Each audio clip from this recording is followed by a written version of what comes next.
you could say that Jayson Tatum is doing whatever it takes. He's the fifth player, and look at the legends on this screen, who averaged 25, 10, and 5 entering the finals in the last half century. All these guys are champions and multi-time MVPs. So last week on the Low Post podcast, our buddy Zach was saying this about Jayson Tatum. He's not one of the 5 best players in the NBA. People want him to be better than that, and he's not quite on the level of the top 4 or 5 guys. This will now finally be the series where Tatum is indisputably not the best player in the series. So that's one of those things where if you just read the words, you say, ooh, Zach Lowe is taking a shot at Jayson Tatum, when in reality, you're doing nothing of the kind. No, I had Jayson Tatum first team All-NBA, just like I had him first team All-NBA last year and the year before. Look, the top 4 players in the league when everyone's healthy are indisputably Luka, Jokic, Giannis, and Embiid in some order. This year, SGA, if you just look at the MVP ballot and the first all-team All-NBA voting, was number 5. Well, that's 5. We're out of 5 players. That's it. That's the top 5. Tatum is somewhere 6, 7, 8, depending on your mileage with, some of the other superstars in the league. And that's awesome. The point is, the Celtics, for the first time in the playoffs, are, after not seeing Giannis, after not seeing Embiid, are not entering the series with the best player in the series. And if you look at NBA history, a lot of the series at the highest level are, do you have the best guy or not? Luka's the best guy. The Celtics are going to have to overcome that. That's all. Jayson Tatum's amazing. Yeah, it sounds so reasonable when you say it, and yet the reaction to it sometimes is completely unreasonable. This, by the way, is the first matchup in the finals that we've seen since it was LeBron versus KD, of 2 players who both made first-team All-NBA. Legs, what do you think of all that? Yeah, look, I don't know why logic sometimes is met with this kind of resistance. Zach's 100% right. I think that's a great summation of where he's at.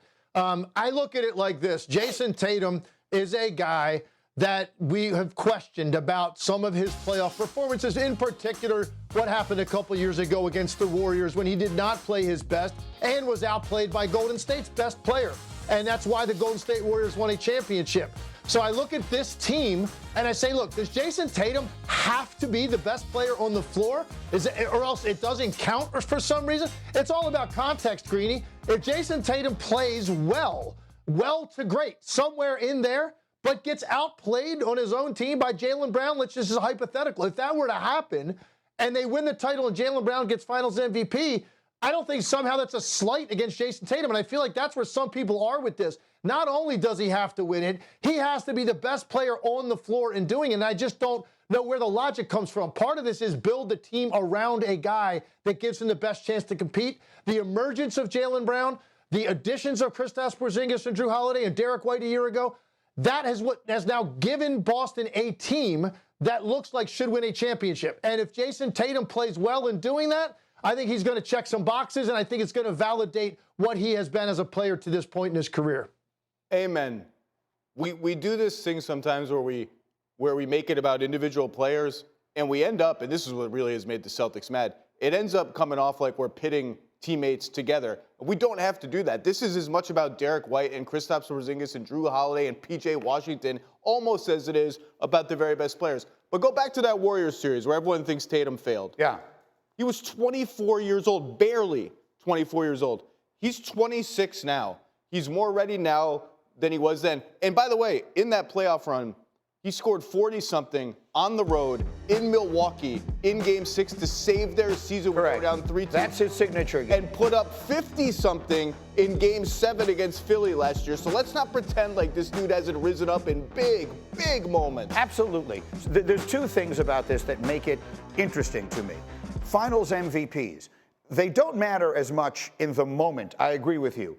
But what happens is, with the passage of time, context falls away. So, like Hembo and I do these sports history books now. Like when you're going back over players' careers, you can say that they won the championship, and he was the MVP all 4 times, all 6 times, whatever the case may be. It sounds like it matters, and because candidly it does. He was the best player in their winning the championship. It's one of the many things people will say about Jordan. And I think when you put that uniform on, it magnifies it, because from the moment he's been drafted, let's face it, he's not competing with the other. I also voted for him first team All-NBA, and all my Knick fan friends were mad at me that I put him on ahead of Jalen Brunson. But he deserved it.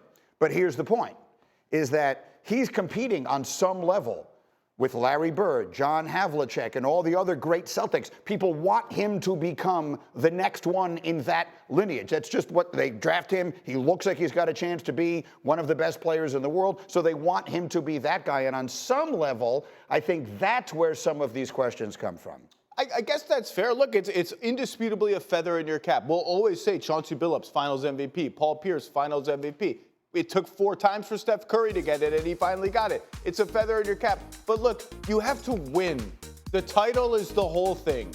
And if you win a title and you play well, and Jaylen Brown plays a tiny bit better, and the Finals MVP voting is 6-5 or something like that, who cares? The title washes away everything. If you don't get the title, that's when the history questions start to become a little dicier and uglier for you. Get the title first, everything else is forgiven, and then everything else on top of that is gravy. You got to win the title, and this ain't going to be easy. John Stockton and Karl Malone are the duo that played the most playoff games together in NBA history without ever winning the championship. You see Jayson Tatum and Jaylen Brown are moving up on this list, and they are still so young, there's every reason to believe they're going to play a lot more games. So while this is a distinguished list of great players, it's not a list you want to be on for all the obvious reasons. Legs, go ahead. Yeah, look, I want to say this. I think even more important than Jayson Tatum being the best player in a series in which he wins a championship, you know what's more important than that? Not being the talking point about why you didn't win a championship. That is the biggest thing for Jayson Tatum. So if he plays well and they win it, if he plays spectacularly and they lose it, I don't think we're going to come at Jayson Tatum, because you've got a team with 2 superstars and a guy in Luka Doncic who can control a series and a game in such a way he might lead Dallas to an NBA Finals. I actually think they are going to win a title in this series. But here's the thing for Jayson Tatum. You just can't be the headline the next day. You can't be the first talking point on why Boston didn't win it. That's more important for Jayson Tatum in terms of his resume and his legacy long term.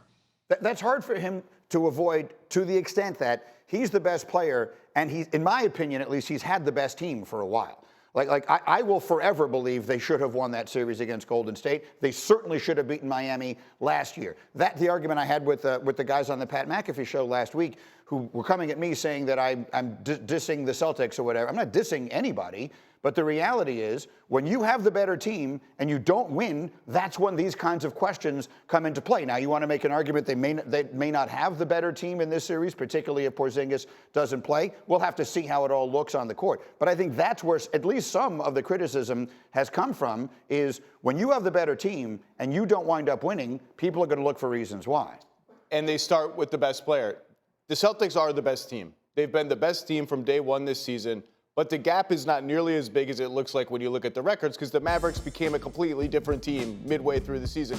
If you go back, to me, this is really about the Heat series last year. Yep. I picked the Warriors to beat the Celtics in 2022. I picked Warriors in 7 because I believed in that Warriors team. I believed in that core. And the Celtics were a very young team that had a very rickety playoff run to that series. As good as they were that whole season, it did not surprise me the way those finals went.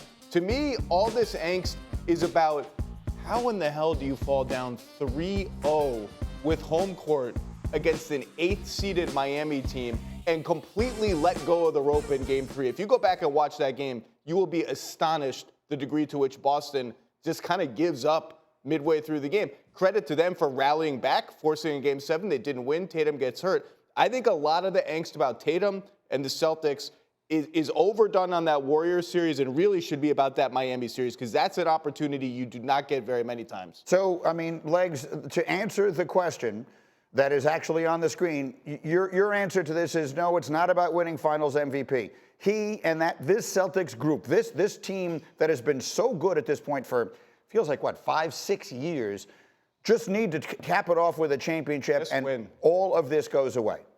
Yeah. I really do believe that. Now, look, numbers are going to matter, right? So, we're always going to look at that production. And I don't have any reason to think that Jayson Tatum's not going to have great numbers. I mean, you put up that graphic earlier about the 25, 10, and 5 going to the finals and how historic that is. He's averaged 25 and 10 3 different times in the postseason. So he's always put up the numbers. The numbers will be there. You know what's going to be more important for Tatum? It's going to be the moments, because I believe these are going to be tight games in the fourth quarter. And the moments are what are going to matter even more than the production. And at the end of the day, Jayson Tatum is going to have an imprint on those moments. And if he comes through in enough of those in this series, they've got a great chance to win. Even if he doesn't win Finals MVP, the numbers will be there, and it will have meant he had to have played well in some of those moments, or they're not going to win. So if those things happen and line up, I think we now stop talking so much about Jayson Tatum and his inability to break through and everything else. This is an enormous moment for him. Whether he gets Finals MVP or he gets outplayed by his own teammate or he gets outplayed by Luka, as long as the Celtics win, that is what's most important right now for Jayson Tatum.